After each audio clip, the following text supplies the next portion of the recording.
Manfaat mempelajari akidah Islam itu yang pertama adalah kita lihat di tayangan monitor, dapat memperoleh petunjuk.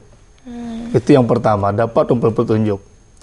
Yang kedua, seseorang selamat dari kepercayaan lain atau disebut dengan syirik ya. Syirik kan orang tahu semuanya ya kan Mbak Laras ya. Kemudian yang ketiga adalah memperoleh kehidupan hidup di dunia. Kemudian yang keempat adalah tidak mudah terpengaruh pada kemewahan dunia. Kemudian yang kelima adalah Allah Subhanahu wa taala telah menjamin bahwa orang yang selalu beriman kepada Allah Subhanahu wa taala dengan ikhlas, mukhlis, orang yang ikhlas tidak ada tanpa pamrih sedikit pun, jaminan Allah adalah dia terhindar dari surga. Barangkali begitu. Mengapa seorang yang mempelajari akidah Islam ini, salah satu manfaatnya ini tidak mudah tergoda oleh kehidupan duniawi? Iya. Karena begini, di dalam agama Islam itu kan ada sebuah aturan ya, norma-norma agama.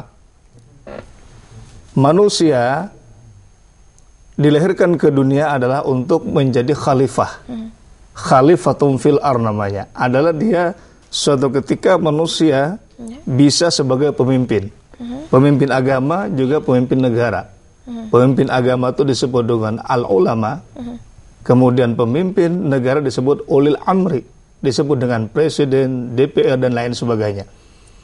Nah kemudian nilai-nilai tersebut Allah juga menyampaikan kepada umatnya bahwa hidup kamu di dunia itu adalah wajib memiliki syariat. Berusaha semaksimal mungkin bagaimana kehidupan dunia kita kejar dalam rangka menuju negeri akhirat. Ya, disebut dengan hadis Rasul, ad-dunya mazra'atul akhirah. Dunia ini adalah tempat bercocok tanam dan nanti kemudian hasilnya akan diambil ketika di akhirat. Tuh, mungkin sekitar itu.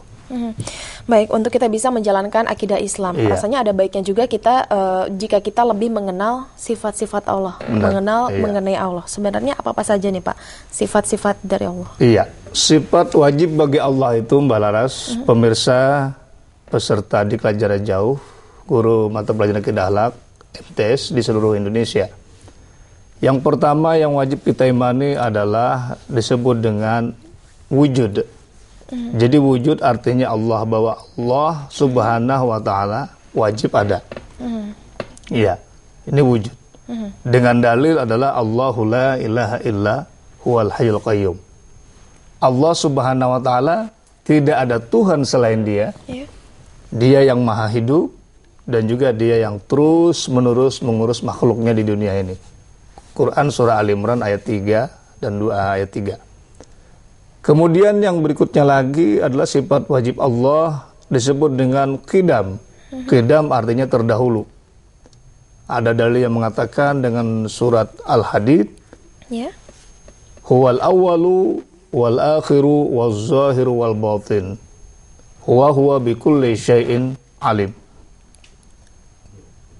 Dalam Quran tersebut yang diartikan dialah Allah yang maha awal, yang maha akhir dan yang maha zahir dan yang maha batin. Dia maha mengetahui segala sesuatu. Jadi maksudnya begini Mbak Laras. Maksudnya adalah Allah Subhanahu wa taala itu kita memiliki keyakinan bahwasanya Allah Subhanahu wa taala Tuhan semesta alam itu ada dengan sendirinya. Ya, ada dengan sendirinya. Kemudian Allah tidak bergantung sama makhluk. Tidak perlu bantuan makhluk lainnya. Pokoknya kita wajib yakin dan percaya Allah Subhanahu wa taala wajib ada. Kemudian yang akhir dia juga awal dan akhir Allah selalu ada. Yang zahir, yang nampak dan yang batin yang tersimpan di dalam hati makhluknya juga Allah ada dan Dia mengetahui atas segala sesuatu. Itu disebut dengan qidam. Baik, wujud, qidam. Lalu berikutnya apalagi yang menjadi sifat wajib berikutnya Allah? Kita lihat lagi pemirsa, disebut dengan baqa. Baqa adalah bahwa Allah Subhanahu wa taala itu kekal selama-lamanya, sampai kapanpun Allah tidak hancur. Kekal selama-lamanya, ya. Dalam Al-Qur'an surah Ar-Rahman berbunyi kullu man 'alaiha fan wa yabqa wajhu rabbaka dzul jalali wal ikram. Yang artinya adalah semua yang ada di bumi itu akan binasa.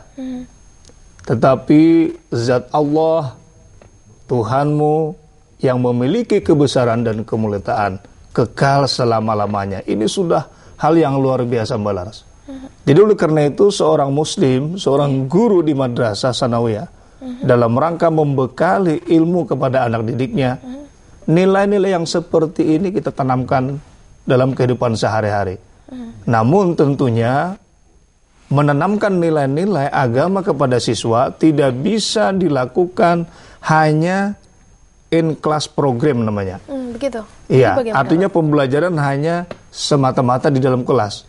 Tetapi ini harus diimplementasikan suatu ketika kalau kita mau memberikan keyakinan kepada siswa kita itu tentang sifat Allah, baqa dan lain sebagainya, maka sekali-sekali sekolah itu memprogramkan pembelajaran out class namanya, di luar kelas. Apa yang dilakukan di luar kelas? Di luar kelas itu misalnya seorang guru sudah mempunyai plan, perencanaan. Misalnya kita melihat terjadinya hujan yang sangat lebat, luar biasa, petir menyambar dan lain sebagainya. Di situ seorang guru setelah menyaksikan dengan siswanya, seorang guru harus menjelaskan siapakah yang mampu menurunkan air dari atas langit sampai ke bumi. Kemudian tumbuh-tumbuhan subur, laut dan sebagainya. Nah, dari situlah anak akan termotivasi. Oh, kalau begini, ini yang dimaksud keimanan ini. Bahwa Allah Subhanahu wa taala Maha Kuasa, Maha Kekal selama-lamanya. Ya, baik. Jadi salah satu caranya adalah dengan memperlihatkan siswa dengan fenomena alam yang ada gitu ya. Benar.